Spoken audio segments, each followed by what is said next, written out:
بسم اللہ الرحمن الرحیم۔ السلام علیکم ناظرین، ابتدا کے ساتھ میں ہوں آپ کا میزبان صبوح سید۔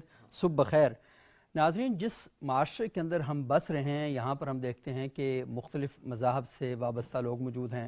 مسلمانوں کے اندر مختلف مسالک ہیں اور اکثر اوقات ہمیں یہ خبریں آتی ہیں کہ کچھ علاقوں سے مذہبی حوالے سے کچھ ایسی خبریں آ جاتی ہیں کہ جو پاکستان میں بھی پرابلم پیدا کرتی ہیں۔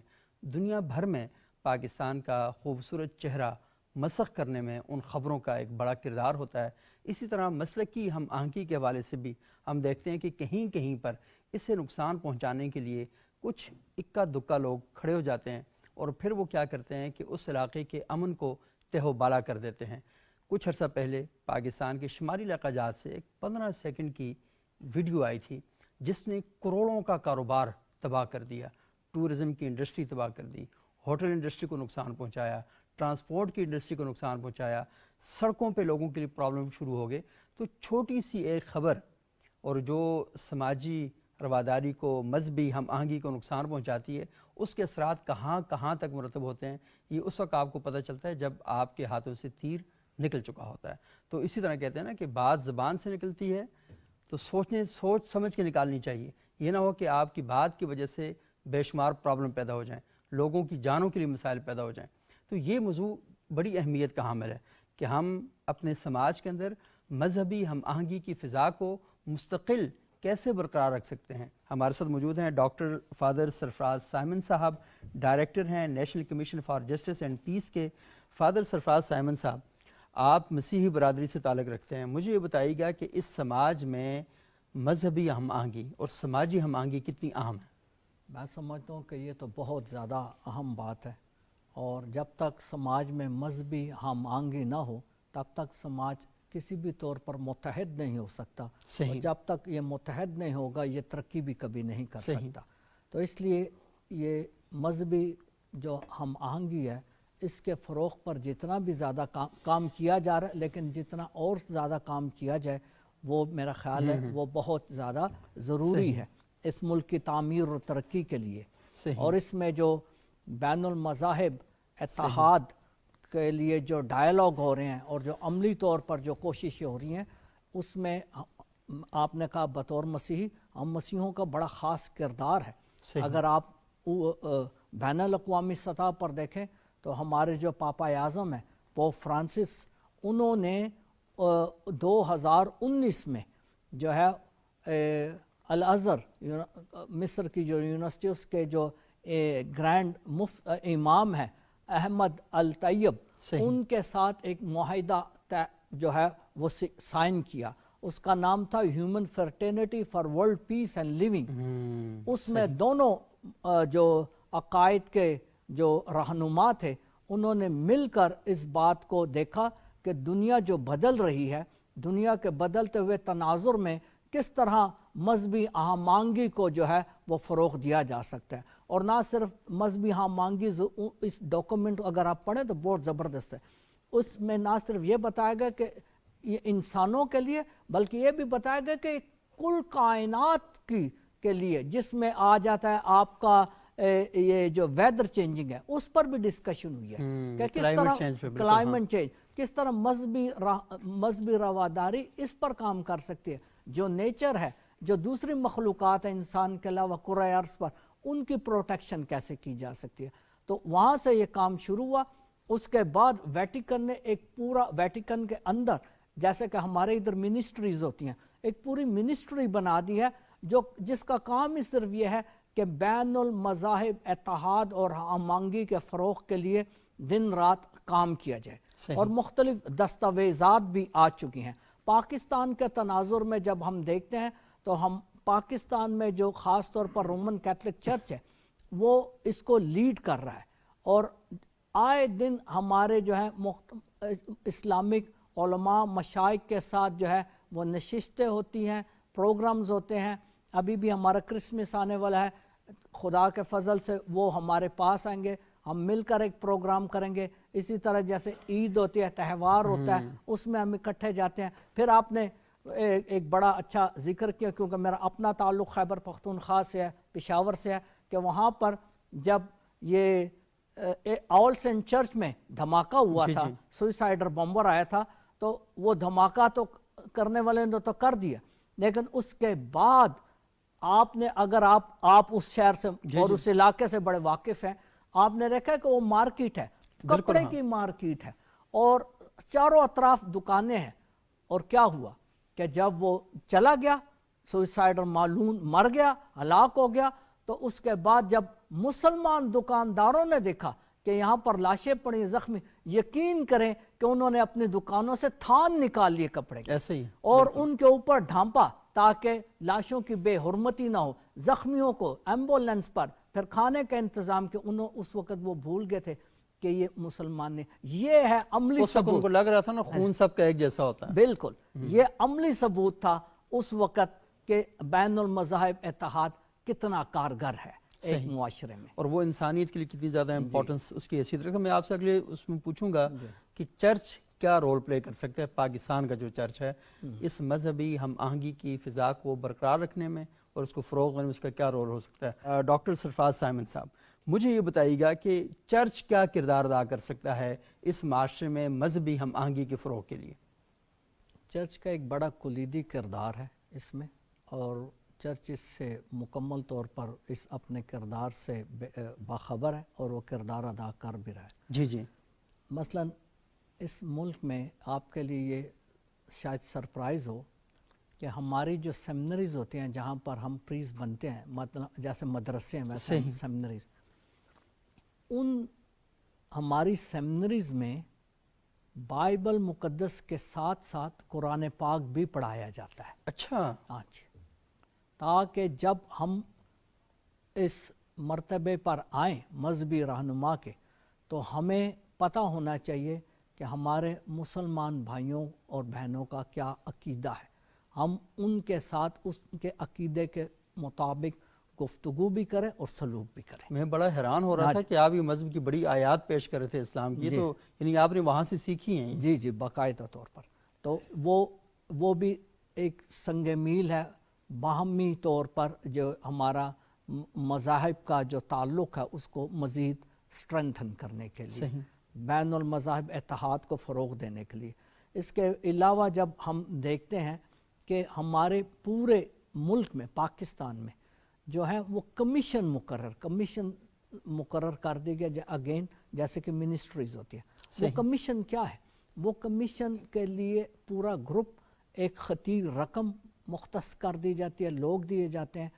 ان کا کام کیا ہے؟ ان کا کام ہے بین المذاہب اتحاد کو فروغ دینا، قومی سطح پر national commission for interfaith harmony, and then on a diocese, مطلب ریجنل سطح پر بھی یہ کمیشن موجود ہے، جن کا کام ہی یہی ہے کہ بین المذاہب اتحاد کو ہم کیسے فروغ دے سکتے ہیں اور آپس کی غلط فہمیوں کو جو کہ بے بنیاد ہوتی ہیں ان کو کیسے دور کر سکتے ہیں۔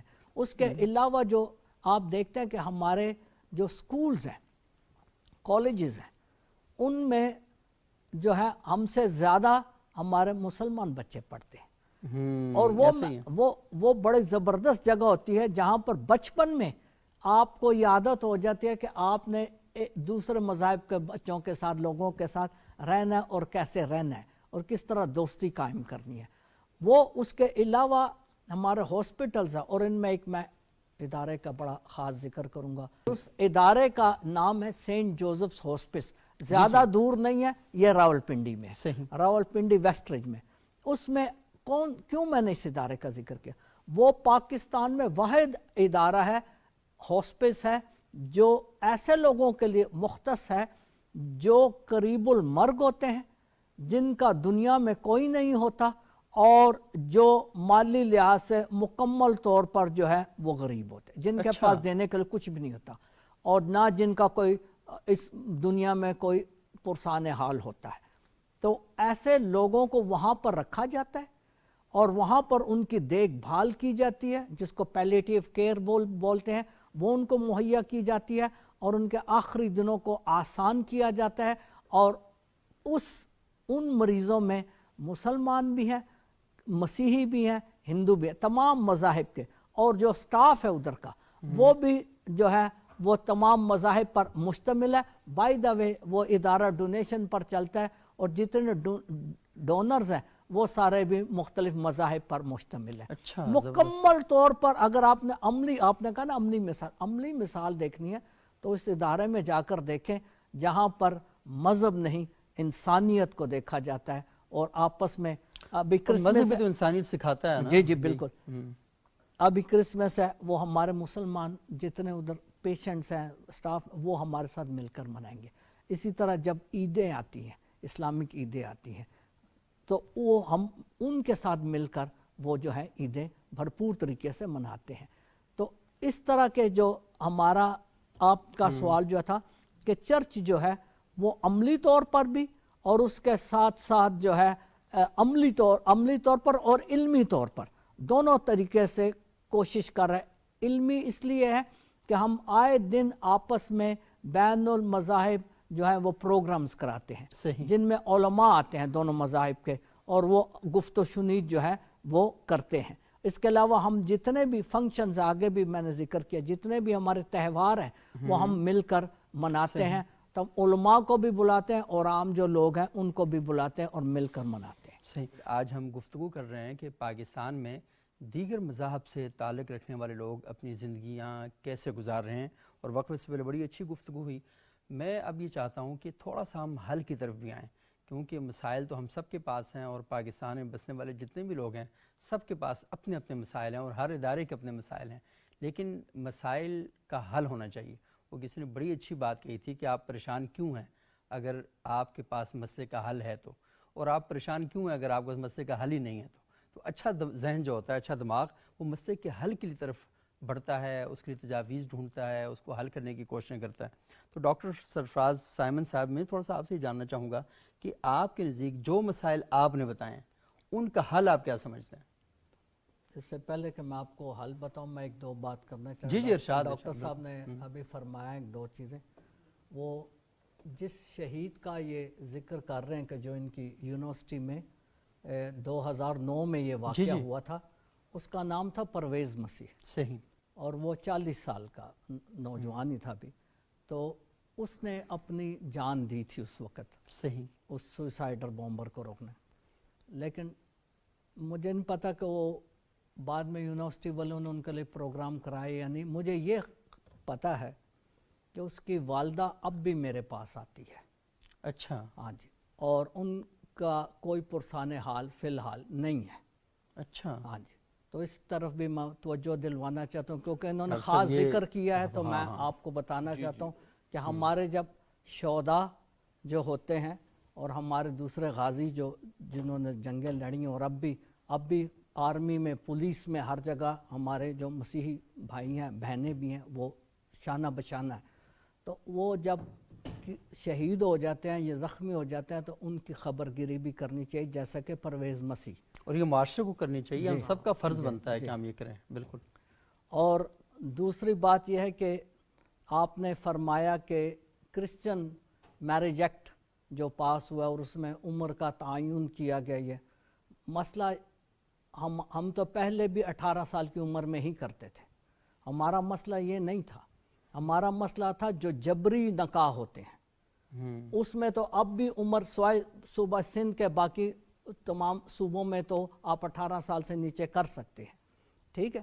ہمارا مسئلہ تو اگر چلو یہ شک ڈالیے جو کہ اچھی بات ہے. میں نے پڑھا ہے کرسچن میرج ایکٹ کہ اس میں 18 سال تک کا لڑکا ہونا چاہیے, لڑکی سے نیچے والے کا نکاح نہیں ہو سکتا. ٹھیک ہے. اس میں یہ شک بھی اگر ڈال دی جاتی کہ 18 سال کا ہی جو لوگ ہیں وہ اگر بالغ ہیں اور وہ اپنا دین بدلنا چاہتے ہیں تو وہ اپنی 18 سال کی عمر میں اپنی رضامندی کے ساتھ اپنا جو ہے وہ دین بدلے. ہمارا مسئلہ تو یہ ہے کہ ہماری جو بچیاں چھوٹی عمر کی ہوتی ہیں 14 سال کی 15 سال کی ان کو کڈنیپ کر لیا جاتا ہے اور بعد میں ان کے ساتھ کوئی 40-50 سال 60 سال کا آدمی نکاح کر لیتا ہے اور وہ کہتے ہیں کہ جی اب یہ بچی چونکہ اسلام میں آ چکی ہے اس کے والدین کے ساتھ گھر والوں کے ساتھ بھی کوئی تعلق نہیں ہے, یہاں تک ظلم ہوتا ہے. ہمارا یہ مسئلہ ہے. جبکہ قرآن پاک میں تو ایسی کوئی تعلیم موجود ہی نہیں ہے. میں خود کمپیریٹیو ریلیجن کا اسٹوڈنٹ ہوں اور اس میں جب ہم پڑھتے ہیں خاص طور پر سورہ البقرہ میں کہ دین کے معاملے میں کوئی زور زبردستی نہیں ہے، لا اکراہ فی الدین، جی، اور پھر سورہ الکافرون میں بتایا گیا ہے کہ تمہارے لیے تمہارا دین اور میرے لیے میرا دین ہے، ٹھیک ہے۔ اس کے علاوہ آپ نے ابھی جو ارشاد فرمایا کہ پیغمبر اسلام کے پاس جب وہ مسیحی آئے تھے تو انہوں نے ان کی میزبانی کی، انہوں نے ان کو زبردستی اسلام میں داخل نہیں کیا۔ اسلام تو اس چیز کی بالکل اجازت دیتا ہی نہیں ہے۔ تمام قرآن و حدیث اس بات کا مظہر ہے کہ آپ نے ہمیشہ عفو درگزر، محبت اور پیار دکھایا ہے جو مسلمان نہیں تھے ان کے لیے بھی، جس میں فتح مکہ کا ذکر کرنا ضروری ہے کہ فتح مکہ کے موقع پر آپ نے عام معافی فرمائی ہے، ٹھیک ہے۔ تو وہ تعلیم جو ہے، ایک حال یہ بھی ہے کہ اس تعلیم پر زور دیا جائے اور اس کی منادی اور اس کا پرچار کیا جائے جو اصل اسلام کی روح ہے، جو عفو درگزر، رحم، معافی، تحمل، بھائی چارے پر مشتمل ہے، نہ کہ زبردستی جو ہے وہ باتیں کی تو جائیں۔ ڈاکٹر صاحب آپ یہ کہنا چاہ رہے ہیں کہ اسلام میں مسئلہ نہیں ہے، مسئلہ ہمارے جو لوکل لیول پہ جو مسلمان ہیں کہیں کہیں پر ان میں پرابلم ہے۔ بالکل، میں یہی کہنا چاہتا ہوں، تو ان کو اب ٹھیک کس نے کرنا ہے؟ صحیح بات تو یہ ہے کہ جتنی اچھی باتیں، میں جاتا ہوں بین المذاہب اتحاد کے بہت سارے پروگرامز میں، علماء ہوتے ہیں، مشائخ ہوتے ہیں، اتنی اچھی اچھی باتیں کرتے ہیں، میں ان کو ہمیشہ کہتا ہوں کیوں نہیں آپ یہ باتیں اپنے مدرسوں میں اور اپنے خطبوں میں بتاتے ہیں؟ پروگراموں میں تو ہو جاتی ہیں لیکن وہاں کس نے بتانی ہے؟